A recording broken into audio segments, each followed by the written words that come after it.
नाज़रीन अवामी न्यूज़ में ख़बरनि जो सिलसिलो जारी है। हिन वक़्तु असीं तव्हांखे ख़बर ॾींदा हलूं त सिंध जे वॾे वज़ीर सैयद मुराद अली शाह चयो आहे त हुकूमत हलाइण PTI जी वस जी ॻाल्हि न आहे। PP खां सवाइ हुकूमत नथी हली सघे। वॾे वज़ीर जो चवणु आहे त थर जूं हालतूं ठीकु आहिनि। सिंध हुकूमत मुतासिरीन जी वाहिर करे पई। वधीक तफ़सील मालूम करण लाइ असां राब्तो कयो अवामी न्यूज़ जे चीफ रिपोर्टर फिदा हुसैन मरी खां। जी फिदा अपडेट कजो इन हवाले खां कहिड़ा तफ़सीलात आहिनि? जी बिल्कुलु हरेश, मां तव्हांखे ॿुधाईंदो हलां त वॾे वज़ीर सैयद मुराद अली शाह जेको सो सेवण में मीडिया सां ॻाल्हाईंदे चयो आहे त थर में जेको सो हिन वक़्तु हालतूं ठीकु आहिनि ऐं सिंध सरकार पारां जेको आहे ॾुकार मुतासिरनि जी वाहिर कई पई वञे।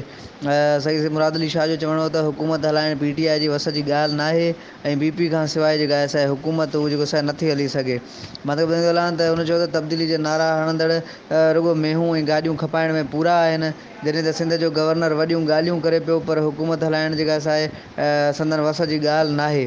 हुनजो चवणो हो त जेको सो VIP प्रोटोकॉल जेको सो न वठण वारियूं जेको सो नारा जेके हया पिया विया इलेक्शन खां अॻु, पर हाणे जेके असां साॻिया ई माण्हू जेके असां वरी 30 गाॾियुनि जे प्रोटोकॉलनि में जेके से घुमनि पिया। हुन चयो त सिंधु दरिया में पाणीअ जी खोट ख़िलाफ़ु अरसा सां गॾिजाणियूं थियूं आहिनि, पर जेका अरसा आहे उहा पंजाब हुकूमत जी जेका आहे उहा साथारी बणियलु आहे।